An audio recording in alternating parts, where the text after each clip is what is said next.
ಎಲ್ಲರಿಗೂ ನಮಸ್ಕಾರ. Rotary Mulbagal Central, Rotary Mulbagal South Parade, Indian Cancer Society, Ayushman Arogya Mandir, ಪ್ರಾಥಮಿಕ ಆರೋಗ್ಯ ಕೇಂದ್ರ ಹೆಬ್ನಿ ಇವರ ಸಹಯೋಗದಲ್ಲಿ ಏನು ಇವತ್ತಿನ ದಿನ ಕ್ಯಾನ್ಸರ್ ಸ್ಕ್ರೀನಿಂಗ್ ತಪಾಸಣೆಯನ್ನು ಹಮ್ಮಿಕೊಂಡಿದ್ವಿ. ಈ ಒಂದು ಕಾರ್ಯಕ್ರಮಕ್ಕೆ ನಮ್ಮ ರೋಟರಿ ಮುಳಬಾಗ್ ಸೆಂಟರ್ ರೋಟರಿ ಅಧ್ಯಕ್ಷರಾದಂಥ ಕಾಶಂಕರನ್ ಅವರೇ ಹಾಗೂ ಸೌತ್ ಪರೇಡ್ ಅಧ್ಯಕ್ಷ ಆದಂಥ ಅರ್ಜುನ್ ಸರ್ ಅವರೇ ಹಾಗೂ ಡಾಕ್ಟರ್ ಆದಂತಹ ಗಾಯನ್ ಕುಮಾರ್ ಅವರೇ, Vaibhavi madam, community service director ಆಗಿರ್ತಕ್ಕಂಥ ವೈಭವಿ ಮೇಡಮ್ ಅವರೇ, ಹಾಗೂ ನಮ್ಮ ರೊಟೇರ್ ಆದಂಥ ಒಲ್ಲಳ್ಳಿ ಪ್ರಭಾಕರ್ ಅವರೇ, ಹಾಗೂ ನಮ್ಮ ರಮೇಶ್ PS ಅವರೇ, ಹಾಗೂ ಇಂದಿನ ಸಾಲಿನ ಅಧ್ಯಕ್ಷ ಆದಂಥ ಶ್ರೀನಿವಾಸ್ ರೆಡ್ಡಿ ಅವರೇ, ಸೀನಿಯರ್ ಮೋಸ್ಟ್ ರಿಟೈರ್ಡ್ ಆದಂಥ ಸುದರ್ಶನ್ ಬಾಬುರವರೇ, ರಿಟೈರ್ಡ್ ಆದಂಥ ವರದಪ್ಪ ಅವರೇ, ಹಾಗೂ ಗಂಗಾಧರ್ ಅವರೇ, ಉಮಾ ಮೇಡಮ್ ಅವರೇ, ಹಾಗೂ ಇಲ್ಲಿ ನೆರೆದಿರ್ತಕ್ಕಂಥ ಎಲ್ಲ ಗ್ರಾಮಸ್ಥರೇ, ವಿದ್ಯಾರ್ಥಿಗಳೇ ಹಾಗೂ ಮಾಧ್ಯಮ ಮಿತ್ರರೇ, ಏನು ಇವತ್ತೊಂದು ದಿನ ಕ್ಯಾನ್ಸರ್ ಸ್ಕ್ರೀನಿಂಗ್ ಅನ್ನ ತಪಾಸಣೆಯನ್ನ ನಮ್ಮ ಹೆಬ್ನಿ ಗ್ರಾಮದಲ್ಲಿ ಹಮ್ಮಿಕೊಂಡಿದ್ವಿ. ಇದರ ಮೂಲ ಉದ್ದೇಶ ಏನು ಅಂತಂದ್ರೆ, ನಿಮ್ಗೆ ಈಗಾಗಲೇ ಗೊತ್ತಿದೆ, ಸುಮಾರು ಜನ ಇದುವರೆಗೂ ಮಾತಾಡಿರ್ತಕ್ಕಂಥ ನಮ್ಮ ಲೈಫ್ ಸ್ಟೈಲ್ ಚೇಂಜ್ ಆಗಿರ್ತಕ್ಕಂಥದ್ದು ನಿಮ್ಗೆ ಗೊತ್ತಿರಲಿ. ಕ್ಯಾನ್ಸರ್ ಅನ್ನೋದು ಸುಮಾರು ಹಲವಾರು ವಿಧಗಳಲ್ಲಿ ಬರ್ತದೆ. ಇದ್ರ ಬಗ್ಗೆ ಡಾಕ್ಟರ್ ಈಗಾಗಲೇ ಹೇಳ್ಕೊಟ್ಟಿದ್ದಾರೆ. ಸೊ ಬಾಯ್ ಕ್ಯಾನ್ಸರ್ ಆಗಲಿ, ಚರ್ಮದ ಕ್ಯಾನ್ಸರ್ ಆಗಲಿ, ಸ್ತನ ಬ್ರೆಸ್ಟ್ ಕ್ಯಾನ್ಸರ್ ಆಗಲಿ, ಅಥವಾ ಲಂಗ್ಸ್ ಕ್ಯಾನ್ಸರ್ ಆಗಲಿ, ಅಥವಾ ಗರ್ಭಕೋಶದ ಕ್ಯಾನ್ಸರ್ ಆಗಲಿ, ಇದು ತುಂಬ ಇಂಪಾರ್ಟೆಂಟ್ ಆಗಿರ್ತಕ್ಕಂಥದ್ದು. ಏನು ನಮ್ಮ ಜೀವವನ್ನೇ ತೆಗೆಯುವಂಥ ಕ್ಯಾನ್ಸರ್ಗಳು, ಇದು ಮೇಜರ್ ಕ್ಯಾನ್ಸರ್. ನಿಮ್ಗೆ ಈಗಾಗಲೇ ಗೊತ್ತಿದೆ, ಪ್ರತಿಯೊಂದು ವಿದ್ಯಾರ್ಥಿಯಾಗಿ ಅಥವಾ ರೈತರಾಗಲಿ, ನಾವು ಏನು 20 ವರ್ಷದ ಹಿಂದ್ಗಡೆ ಹೆಂಗಿದ್ವಿ, ಇವಾಗ ಹೆಂಗಿದ್ವಿ, ನಾವು ತಿಂತಾ ಇರೋ ಊಟ ಅದು ಫಲವತ್ತಾಗಿರ್ತಕ್ಕಂಥ ಬೆಳೆ ಬೆಳೆದಿರ್ತಕ್ಕಂಥ ಊಟನ ಸ್ವಲ್ಪ ನಾವು ಯೋಚನೆ ಮಾಡಬೇಕಾಗ್ತದೆ. ಯಾಕೆಂದರೆ ಸುಮಾರು ಜನ ಇಲ್ಲಿರ್ತಕ್ಕಂಥವ್ರು ರೈತರು. ಸೊ 20 ಪೆಸ್ಟಿಸೈಡ್ಸ್ ಆಗಲಿ, ಫರ್ಟಿಲೈಸರ್ಸ್ ಆಗಲಿ ಯೂಸ್ ಮಾಡ್ತಾ ಇರಲಿಲ್ಲ. ಆದರೆ ಇವಾಗ ಒಂದು ಬೆಳೆ ಚೆನ್ನಾಗಿ ಬರಬೇಕು ಅಂತಂದರೆ ರೈತ ಗೊತ್ತು, ಇವೆಲ್ಲ ಕೀಟನಾಶಕಗಳನ್ನು ಹಾಕಿ ಒಂದು ಬೆಳೆ ಬೆಳೆದ್ರೆ ಅದನ್ನು ತಿನ್ನುವಂಥ ವ್ಯಕ್ತಿಗಳಿಗೆ ಆರೋಗ್ಯ ಸಮಸ್ಯೆ ಬರ್ತದೆ ಅಂತ ರೈತರು ಗೊತ್ತು.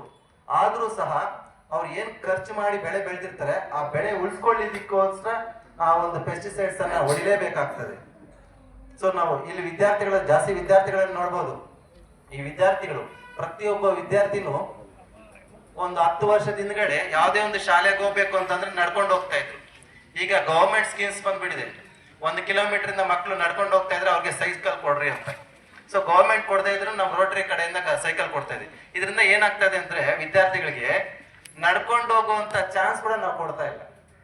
ನಾವು ಮಾಡ್ತಾರೆ ತಪ್ಪು, ಸರ್ಕಾರ ಆಗ್ಲಿ ನಮ್ಮ ರೋಟರಿ ಅವರಾಗ್ಲಿ. ಯಾಕೆಂದ್ರೆ ನಡ್ಕೊಂಡು ಹೋದ್ರೆ ನಮ್ಗೆ ಆಯಾಸ ಆಗ್ತಾ ಇದೆ, ಬಟ್ ಫಿಸಿಕಲ್ ಫಿಟ್ನೆಸ್ ಬರ್ತಾ ಇದೆ.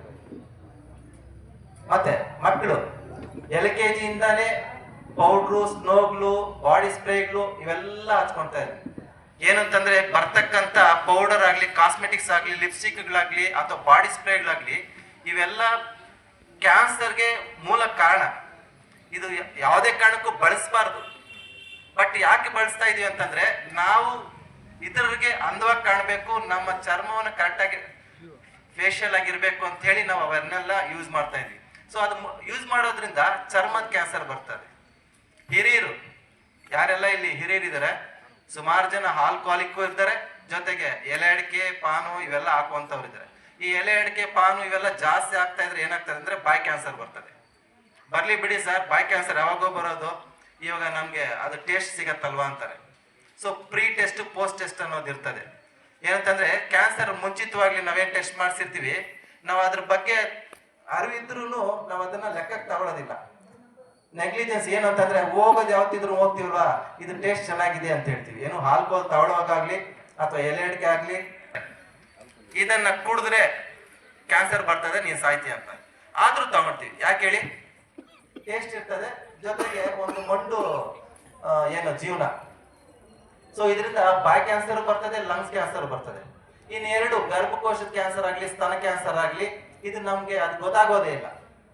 ಇದು ಯಾವಾಗ ಗೊತ್ತಾಗ್ತದೆ ಅಂದ್ರೆ, ಇವಾಗ ಜಾಸ್ತಿ ಬ್ಲೀಡಿಂಗ್ ಆಗಿ ಅಥವಾ ವೈಟ್ ಇದು ಹೋಗೋ ಟೈಮಲ್ಲಿ ಏನು ಅಂತಂದ್ರೆ ಡಾಕ್ಟರ್ಗೆ ಹೋಗಿ ನಾವು ಕನ್ಸಲ್ಟ್ ಮಾಡಿದಾಗ ಅವಾಗ ಹೇಳ್ತಾರೆ ಇದು ಸೆಕೆಂಡ್ ಸ್ಟೇಜ್ ಅಲ್ಲಿ ಇದೆ, ಥರ್ಡ್ ಸ್ಟೇಜ್ ಅಲ್ಲಿ ಇದೆ, ಇದು ಕ್ಯೂರ್ ಮಾಡ್ಲಿಕ್ಕೆ ಆಗಲ್ಲ ಅಥವಾ ಯಾವುದೋ ಒಂದು ಲೇಸರ್ ಟ್ರೀಟ್ಮೆಂಟ್ ಕೊಡಬೇಕು ಅಂತ.